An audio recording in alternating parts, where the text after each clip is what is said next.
Hello guys, कैसे हैं आप लोग। उम्मीद करता हूँ अच्छे होंगे, क्योंकि इस कोरोना महामारी में अगर हम लोग को सेफ रहना है, सारे सेफ्टी प्रिकॉशंस यूज़ करने हैं। ज़रूरत हो तभी निकलिए घर से बाहर, अगर ज़रूरत नहीं है तो अननेसेसरी मत घूमिए, क्योंकि इसमें अल्टीमेटली अपनी ही सेफ्टी है। ठीक है। और आपकी जो भी एजुकेशन प्रोवाइड करा रहे हैं आपको स्कूल कॉलेज, वो सब आपको ऑनलाइन प्रोवाइड करा रहे हैं। उसी लाइन में मैंने सोचा क्यों ना मेरी तरफ से भी इस टेक्नोलॉजी का थोड़ा यूज़ करते हुए आपको थोड़ी इन्फॉर्मेशन प्रोवाइड कराई जाएँ। और यहाँ मैं आपके आगे आपको लेके आया हूँ एक आपका फ्रंट ऑफिस का पहला chapter, history and evaluation of the hotel industry. हमारी जो होटल इंडस्ट्री है, आज हम इसे जहाँ से देखते हैं, इसके ओरिजिन क्या है, इसकी इतिहास क्या है, इसका कैसे इवोल्यूशन हुआ, इसके बारे में हम लोग जानेंगे इस टॉपिक के माध्यम से। स्टार्ट करने से पहले मैं आपसे बोलना चाहूँगा कि सभी लोग कॉपी और पेन लेके बैठे हैं तो ज़्यादा अच्छा होगा। ठीक है, तो स्टार्ट करते हैं। इसमें आपके दो टर्म जानते हैं, कॉमन टर्म होते हैं दो। एक होता है बीसी, एक होता है एडी। हम लोग ईयर्स के आगे लगाते हैं ना, सेंचुरीज के आगे लगाते हैं, like 200 years BC, 500 years AD. तो इसमें बीसी और एडी का मतलब क्या होता है, पहले मैं आपको वो क्लियर कर देता हूँ। तो बीसी का मतलब होता है बिफोर क्राइस्ट, और एडी का मतलब होता है एनो डोमिनी। अब आप कहेंगे एनो डोमिनी मतलब क्या होता है। ईसा मसीह के जन्म के बाद के जो भी ईयर आते हैं उन्हें हम एडी में काउंट करते हैं, और ईसा मसीह के जन्म से पहले जितने ईयर आते हैं उन्हें हम बीसी में काउंट करते हैं। ठीक है, तो अब आपको कोई भी कन्फ्यूजन तो नहीं है ना बीसी और एडी में। ठीक है, क्लियर है, उम्मीद करता हूँ समझ गए होंगे आप लोग। सो हम स्टार्ट करते हैं अपना topic, history and evaluation of the hotel industry. अब जैसे कि सबसे पहले आविष्कार माना जाता है किसका हुआ था, सबसे पहले आविष्कार हुआ था पहिए का, फिर हुआ था करेंसी का। पहिए का आविष्कार एक हमारी मानव सभ्यता के लिए, हमारी ह्यूमन सिविलाइजेशंस के लिए, जो भी हम इतना ग्रो कर पाए हैं उसके लिए सबसे ज़्यादा इम्पोर्टेंट अगर कुछ है तो वो है व्हील का आविष्कार। ठीक है, क्योंकि बिना पहिए के आविष्कार, बिना व्हील के हम लोग एक जगह दूसरे जा तो सकते हैं, लेकिन अपना हम कम टाइम में कैसे वहाँ पहुँच सकते हैं, ये हमें किसने बताया। ये हमें पहिए के आविष्कार के बाद ही हमें मालूम पड़ा कि हाँ, हम कम समय में भी जा सकते हैं वहाँ पर, और कम हमारी जो एनर्जी होगा उसका लॉस भी कम हो। इसीलिए पहिए के आविष्कार के बाद जब लोग एक जगह से दूसरी जगह जाने लगे तो फिर लोग आराम से अपना व्यापार करने लगे, अपनी कमर्शियल जो रीजन था, कमर्शियल स्टेट थे, उन्हें बढ़ाने लगे, कमर्शियल चांसेस को बढ़ाने लगे, अपना व्यापारिक रीजन से एक जगह दूसरी जगह आराम से ट्रैवल करने लगे, अपना माल एक जगह से दूसरी जगह ले जाने लगे। ठीक है, अब जब व्यापार होगा तो किस में होगा, करेंसी में होगा। इसी वजह से फिर किसका उदय हुआ, फिर हुआ करेंसी का। ठीक, फिर करेंसी आई। करेंसी आने के बाद क्या हुआ, अब जब लोग एक जगह से दूसरी जगह आप जाओगे तो आपको समय लग भी सकता है वहाँ पे। अब ये थोड़ी है कि आप गए तुरंत आप काम करके वापस आ गए, आपको 1 दिन 2 दिन 3 दिन लग भी सकते हैं। अब आप लग सकते हैं तो आप वहाँ कहाँ रहोगे, अब जरूरी नहीं है, ये भी कंपलसरी नहीं कि आपके रिलेटिव्स हर जगह हों। ठीक है, तो उस रेंज में हम कहीं ना कहीं रहेंगे। तो हम कहाँ रहेंगे, हमें कोई लॉजिंग फैसिलिटीज या कोई होटल देखते हैं आज के समय में।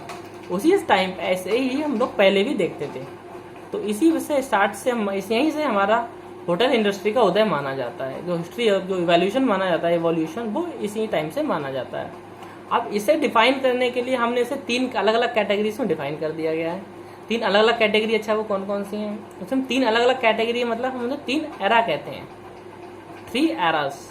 कौन कौन से एरा है, पहला एरा आता है आपका एंशिएंट एरा, सेकंड आता है ग्रैंड टूर एरा, और थर्ड आता है मॉडर्न एरा।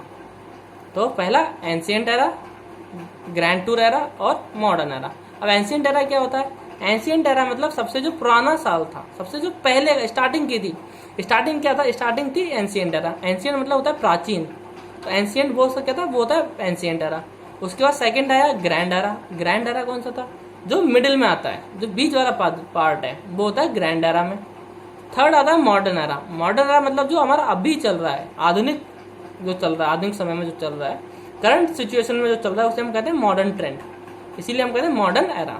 ठीक है, तो हम स्टार्ट करते हैं पहले एरा से। पहले एरा को हम आपको बताते हैं, पहला एरा कौन सा था, राइट, एंशिएंट एरा।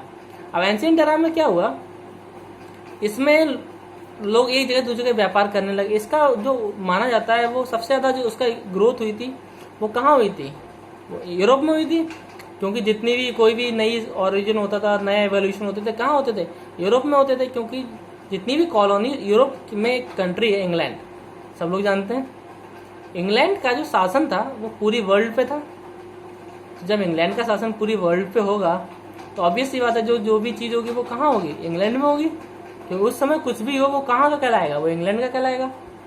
ठीक है, तो इसीलिए वहाँ पे इंग्लैंड का शासन था सर, पूरी दुनिया पे बहुत सारी कंट्रीज उसके अंडर में काम करते थे, उनका राज शासन करते थे इंग्लैंड। तो उन्होंने क्या करा, सबसे ज़्यादा इसलिए जो इसका ग्रोथ हुई वो कहाँ हुई? वो यूरोप में हुई।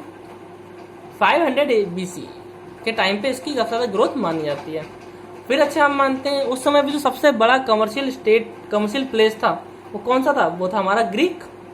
अब ग्रीक अपना आजकल का जो मिस्र है, इस समय पे मिस्र में आता है, इजिप्ट में जो आता है, वहाँ पे इजिप्ट में ही एक शहर था ग्रीक। इजिप्ट को ही मतलब इजिप्ट में ग्रीक आता है। तो ग्रीक क्या था उस समय पे? बहुत बड़ा कमर्शियल प्लेस था। तो वहाँ पे लोग अपना व्यापार करने के लिए दूर दूर से, अलग अलग कंट्रीज से लोग आते थे। ठीक है, अलग अलग कंट्रीज से लोग वहाँ आकर के अपना व्यापार करते थे। तो अब लोग आएंगे तो वहाँ रहने के लिए लोगों को कुछ ना कुछ प्रोवाइड कराया जाएगा, lodging and fooding facilities provide कराई जाएगी। वो लोग आएंगे तो कुछ ना कुछ खाएंगे, रहेंगे कहीं, तो वो लोग कहाँ रहेंगे? तो उसके लिए उन्होंने क्या करा, उसके लिए लोगों ने वहाँ के लोगों ने लॉज खोले, होटल्स, मतलब होटल अभी आजकल हम होटल कहते हैं, उस समय पे लॉज खोले। ठीक है, फूडिंग के लिए, खाना खिलवाने के लिए उनकी व्यवस्था कराई गई। तो पहले क्या होता था, पहले लोग वहाँ रुकने के लिए या तो उनके लिए क्या सिंपल एक कॉट दी जाती थी या फिर एक बेंच मिलती थी रहने के लिए एक रूम में। उसमें प्राइवेसी को इतना इम्पोर्टेंस नहीं दिया जाता था। तो प्राइवेसी आजकल मानते हैं, प्राइवेसी मतलब क्या, प्राइवेसी चाहिए, उसमें प्राइवेसी का इतना इम्पोर्टेंस नहीं था। ठीक है, क्योंकि उसमें इतना लोग डेवलप नहीं हो पाए थे, इतना लोग उसमें लोग सोशलाइज ज़्यादा थे, एक दूसरे से बात करने में ज़्यादा बिलीव करते थे, तो उसमें सोशल लाइफ ज़्यादा थी। ठीक है, प्राइवेसी पे इतना ध्यान नहीं देते थे। इसीलिए क्या करते थे वो लोग, एक रूम में एक सिंपल एक बेंच डाल देते थे या फिर एक कॉट डाल देते थे, बाकी का एरिया लोगों को वर्शिप के लिए यानी कि पूजा के लिए छोड़ देते थे। अब कुछ जो लोअर क्लास होते थे, थोड़े गरीब तबके के लोग होते थे, उन लोगों के लिए रहने के लिए इतने पैसे तो होते नहीं थे कि वो वहाँ पे रह सकें होटल्स टाइप में, अच्छे लोगों में, मैंशंस में। उनके लिए अस्तबल्स होते थे, वहाँ पे वो अस्तबल्स में उनके लिए फैसिलिटीज प्रोवाइड कराते थे, कम रेंट में, कम पैसे में वहाँ पे उनके लिए प्रोवाइड कराया जाता था। ठीक है, अच्छा एक बात, अब इस एंशिएंट एरा का दूसरा नाम क्या है, कोई बताएगा? हाँ, एंशिएंट एरा का दूसरा नाम है बिब्लिकल एरा। सही है। अब बिब्लिकल एरा इसे क्यों कहते हैं? क्योंकि इसी टाइम पे जो बाइबल का उदय है वो भी इसी एरा के टाइम पे हुआ था, इसलिए हम इसे क्या कहते हैं? Biblical era. ठीक है, समझ गए? Very good. अब जो अच्छे लॉजिंग फैसिलिटीज थी, जो ऐसे लॉन्च जहाँ पे बहुत अच्छी फैसिलिटीज होती थी, जो बने अच्छे होते थे, देखने में अच्छे होते थे, उन्हें हम लोग क्या कहते थे? उन्हें हम कहते थे मैंशंस। अब मैंशंस कहाँ कहाँ फैले हुए थे? मैंशंस फैले हुए थे आपके यूरोप में, माइनर एशिया में। माइनर एशिया मतलब यूरोप से लगा हुआ जो एशिया है उसे हम माइनर एशिया कहते हैं। ठीक है, यानी यूरोप और एशिया जो ज्वाइनिंग लाइन होती है ना, ज्वाइन है जहाँ पे यूरोप और एशिया पास पास हैं, तो जो एशिया की पास की कंट्रीज होती हैं उन्हें हम माइनर एशिया कहते थे। ठीक, तो माइनर एशिया में और यूरोप में ये मैंशंस फैले हुए थे। अच्छा, मैंशंस को अगर हम डिफाइन करें एक लाइन में तो कैसे करेंगे? Yes, mansions were the place who provide best facilities to the customers. ठीक है, जो वहाँ पे जो बेस्ट फैसिलिटीज प्रोवाइड कराते थे कस्टमर्स को, यानी कि जो भी ट्रैवलर्स आते थे उनके लिए जो बेस्ट फैसिलिटीज प्रोवाइड कराते थे वो कौन कहलाते थे?